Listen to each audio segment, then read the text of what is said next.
nous avons rencontré des Sénégalais désemparés, des Sénégalais fatigués,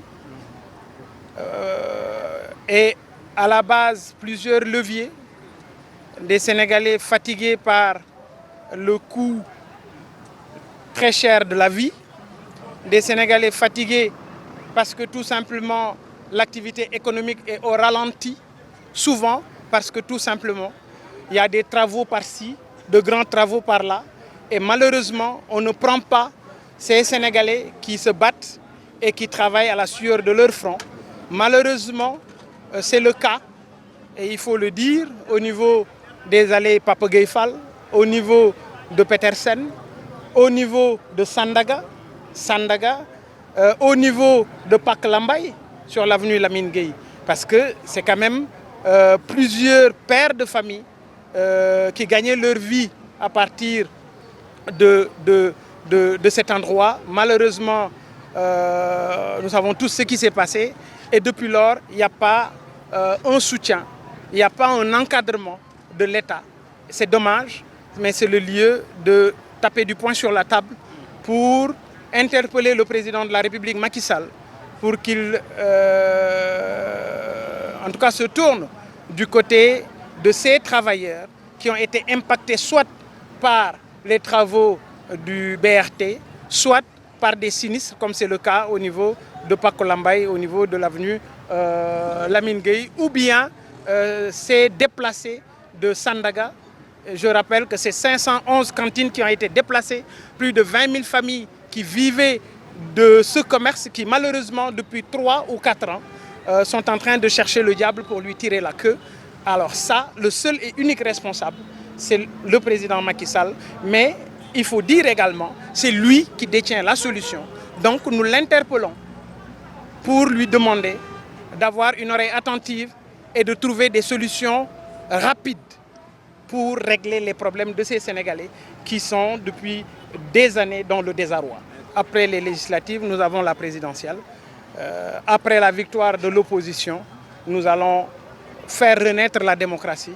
Nous allons permettre à cette démocratie sénégalaise de briller comme elle a toujours été sur le toit de l'Afrique. J'ai fait le tour de beaucoup de localités dans ce pays. C'est un sentiment de dépit, un sentiment de regret. Parce que Gëm Sa Bopp, c'est important de le rappeler, ce n'est pas un parti politique, c'est un mouvement citoyen. Cette aspiration politique qui nous a conduits à participer aux élections locales a fait de nous aujourd'hui la 3e force politique du Sénégal. Nous avons quand même 8% de l'électorat, avec 222 000 voix. Dire que nous avons des problèmes par rapport au parrainage, je remercie les Sénégalais. Au moins, aucun Sénégalais n'y croit. C'est comme ces histoires d'autopsie. Les Sénégalais n'y croient pas. C'est comme quand le procureur sort pour parler. Il communique, mais les Sénégalais ne le croient pas. Vous savez, on est habitué à la ruse. On est habitué à des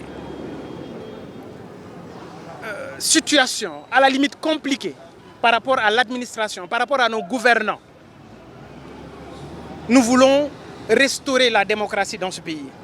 Nous voulons redorer le blason à l'administration, à la justice de ce pays. C'est là le grand combat pour l'opposition sénégalaise. Gagner ces législatives, c'est bien. Mais il faut qu'on soit à la hauteur des attentes des Sénégalais. Ces Sénégalais ont besoin d'être réconciliés avec leur justice. Ces Sénégalais ont besoin d'être réconciliés avec l'administration. Ces Sénégalais ont besoin de démocratie économique. La démocratie, elle n'est pas uniquement politique. Faisons en sorte que ces 10 millions de Sénégalais qui se battent chaque jour, qu'ils aient la possibilité de joindre les deux bouts, qu'ils aient la possibilité d'éduquer leurs enfants, qu'ils aient la possibilité de vaquer à leurs préoccupations de manière libre.